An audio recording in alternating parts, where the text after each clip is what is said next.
tema del celibato es un tema que espontáneamente se ha puesto sobre el tapete por lo que se está viviendo actualmente en la Iglesia.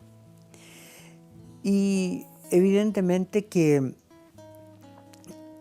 ha suscitado muchas respuestas, algunas verdaderas, pero la gran mayoría son respuestas falsas. En primer lugar, no tiene nada que ver los problemas de pedofilia con el celibato. Son dos mundos totalmente diferentes. Pedofilia existe también entre personas casadas y eso se puede comprobar. No hay una relación de lo uno con lo otro, solo que repercute en forma más fuerte cuando una persona consagrada está en un problema de ese tipo. Para poder entender el tema del celibato, necesariamente tenemos que ir a una frase de nuestro Señor Jesucristo que trae San Mateo en el capítulo 19. Ahí San Mateo dice: porque hay eunucos que nacieron así del seno materno y hay eunucos que se hicieron tales a sí mismos por el reino de los cielos. Y agrega una frase que suele pasar desapercibida, pero que tiene una importancia trascendental. Es el que puede entender que entienda. Está diciendo con esto no lo van a entender todo porque es una vocación. Aquí hay un misterio. Hay una vocación y es un don. Y es así como desde un comienzo en la Iglesia el celibato y la castidad adquirieron un estatus central. Tanto es así que Jesús mismo los pone como consejos evangélicos. Y ya desde el comienzo mismo de la Iglesia, esto va a repercutir fuertemente. Si vamos, por ejemplo, a San Pablo, que es el primer intérprete más teológico de nuestro Señor Jesucristo, en la primera carta a los Corintios, el capítulo 7, ahí va a tocar este tema. Y lo toca con mucho cuidado. Está hablando del valor del matrimonio y plantea que este es un camino mejor. Dice, en el fondo lo que yo quiero es moverlos a lo más digno y al trato asiduo con el Señor sin división. Y muestra cómo el llamado o la vocación al celibato tiene como sentido llegar a tener una relación más integral, más profunda, más indivisa es el tema. No tiene otras preocupaciones. Él dice, yo les quisiera libres de preocupaciones. El no casado se preocupa de las cosas del Señor, de cómo agradar al Señor. El casado se preocupa de las cosas del mundo, de cómo agradar a su mujer. Está, por lo tanto, dividido. Para San Pablo hay un tema, pero él lo trata con mucho cuidado. Él dice, creo tener también el Espíritu Santo. Dice, sobre esto no tengo un mandato. O sea, no presenta el celibato como un mandato, sino como una recomendación y una vocación.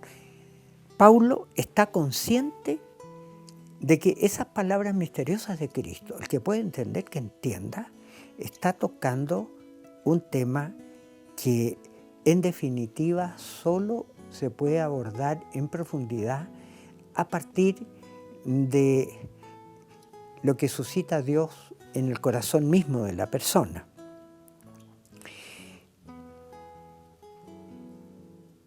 Al comienzo, clarísimamente, no había una relación muy directa entre ministerio sacerdotal y celibato. De partida, se presume que algunos de los apóstoles eran casados.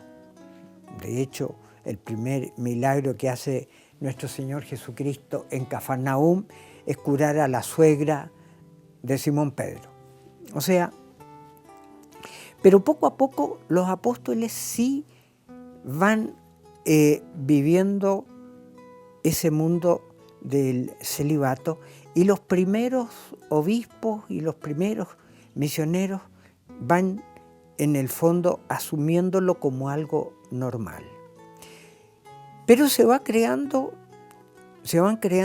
en la medida que se extiende la iglesia situaciones tensas. Y esto va a llevar a que, si bien es cierto, se plantea como un regalo de Dios, un don, sin embargo, el imponerlo al ministerio sacerdotal comienza a traer dificultades. Tenemos, por ejemplo, ya en Nicea, el año 325, ya se plantea este tema como, no como un mandato formal todavía, pero sí como una insinuación clara. En cambio, en el sínodo de Elvira, que es un sínodo parcial, no es un sínodo, no es un concilio plenario, se usa un lenguaje bastante duro para anatematizar al clero que no conserva el celibato. Tal vez es bueno decir con mucha claridad para poder entender lo que viene. No es inherente al ministerio sacerdotal la renuncia al matrimonio. Son dos cosas distintas. Es absolutamente posible ser sacerdote, prolongar, por lo tanto, el ministerio sacerdotal de Cristo y ser casado.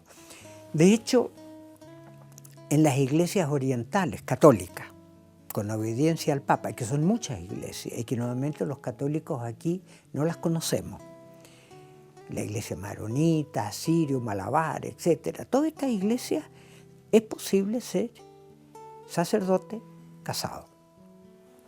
Solamente que se tiene que casar antes. O sea, se ordena sacerdote personas casadas.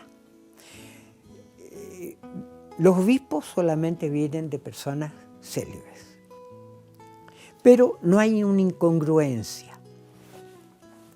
Ahora, el Papa Calixto II, en el Concilio de Letrán, en el año 1123, va a plantear esto directamente para el rito latino al cual pertenecemos nosotros.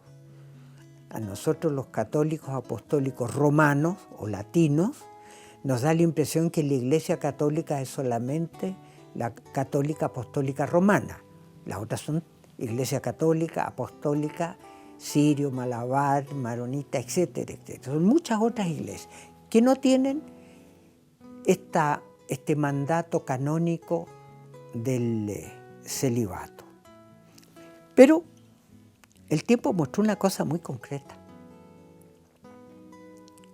¿Cuál fue el rito que se extendió, que se expandió? Fue el latino. Y la Iglesia se fue dando cuenta que el celibato había jugado un papel clave en ese auge, en esa expansión de la Iglesia católica, apostólica, latina, romana. Desde entonces se empezó a referir al celibato como un don. Se empezó a recordar lo que había dicho Cristo. El que puede entender, que entienda. Cuando alguien ha vivido el sacerdocio en plenitud, comienza a entender lo que Cristo quiso decir. El que pueda entender, que entienda. Este es un don, este es un regalo. Y la Iglesia latina acogió este regalo y los frutos han sido evidentes en santidad, en fecundidad. No hay ninguna duda de que es imposible entender lo que se ha ido produciendo a lo largo de los siglos en la Iglesia latina sin este elemento clave que es el don del celibato.